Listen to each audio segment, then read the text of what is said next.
This is the Dollemore Daily, and I'm Jesse Dollemore.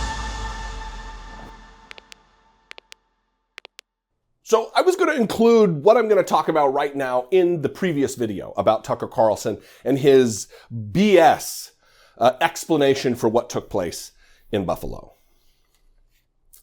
But I'm not going to do that. I figured sometimes a shorter video is easier to share.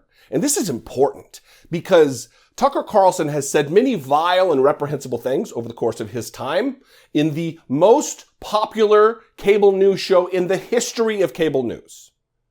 He took Bill O'Reilly's time slot and crushed Bill O'Reilly's ratings.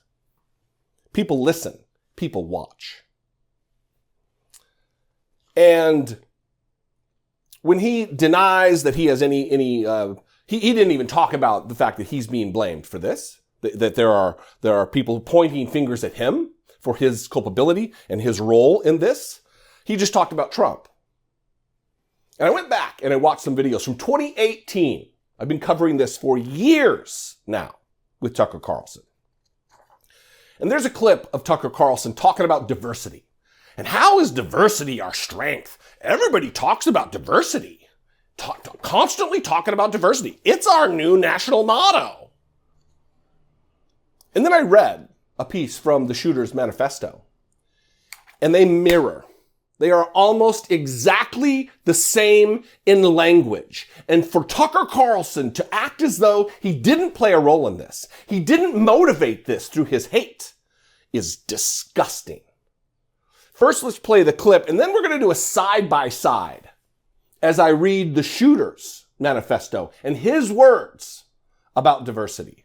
Here's the clip from 2018, Tucker Carlson decrying diversity as some kind of a weakness in America. Next, how precisely is diversity our strength? Since you've made this our new national motto, please be specific as you explain it. Can you think, for example, of other institutions, such as, marriage or military units, in which the less people have in common, the more cohesive they are? Do you get along better with your neighbors or your coworkers if you can't understand each other or share no common values? Please be honest as you answer this question. First of all, for Tucker Carlson, a little slip of the tongue there with Donald Trump, for Tucker Carlson to act like marriage and military service, those are the hallmarks for what makes us diverse, or even language for that matter. It is a convoluting of exactly what diversity means. Diversity means, as far as it being our strength, is that we are a vast nation of different people who have lived different experiences. We have a different racial and ethnic makeup. We have different gender identities. We have different levels of oppression, and we have different levels of privilege. And we bring to the table those experiences to solve the many problems that face us. You don't have to speak the same language as your neighbor to be unified. But as far as that quote is concerned, how precisely is diversity our strength? Since you've made this our new national motto, please be specific as you explain it. Can you think, for example, of other institutions such as, marriage or military units, in which the less people have in common, the more cohesive they are? Do you get along better with your neighbors or your coworkers if you can't understand each other or you share no common values? That's what he just said. Let's put these up side by side. That quote from Tucker Carlson and this quote from the Buffalo shooter. Why is diversity said to be our greatest strength? Does anyone even ask why? It is spoken like a mantra and repeated ad infinitum. Diversity is our greatest strength. Diversity is our greatest strength. Diversity is our greatest strength. Sent through the media, spoken by politicians, educators, and celebrities, but no one ever seems to give a reason why. What gives a nation strength? And how does diversity increase that strength? What part of diversity causes this increase in strength? No one can give an answer. I just did. In a video from 2018. Here's the thumbnail for. I'll put a link in the description.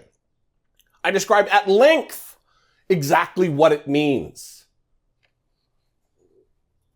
For Tucker and for people like the shooter.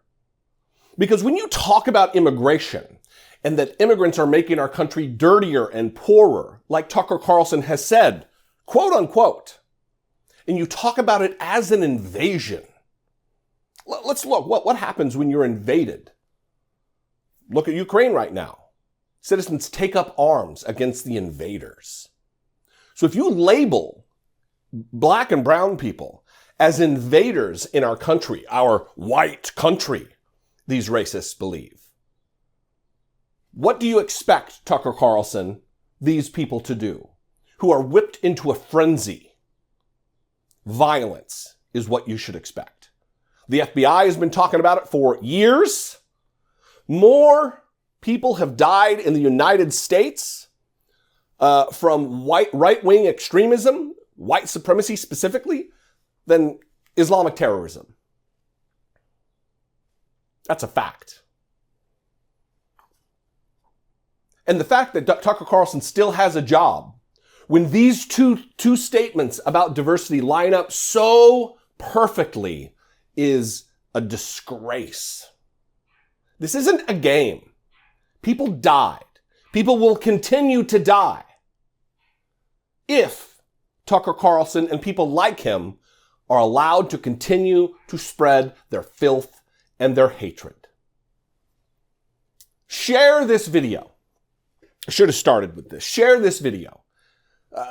People need to know just how dangerous Tucker Carlson is with his rhetoric. What do you think? I'd love to know. You can call, leave me a brief voicemail, 714-576-4054. Of course, you can email me daily@dollemore.com. Thanks for joining me today. I appreciate you very much. Follow me on social media as I mop my brow. I don't have a handkerchief or anything. Here, I got a face mask. I could wipe my face with that. Being sick sucks. COVID sucks. Follow me on Instagram and Twitter and TikTok. Excuse me.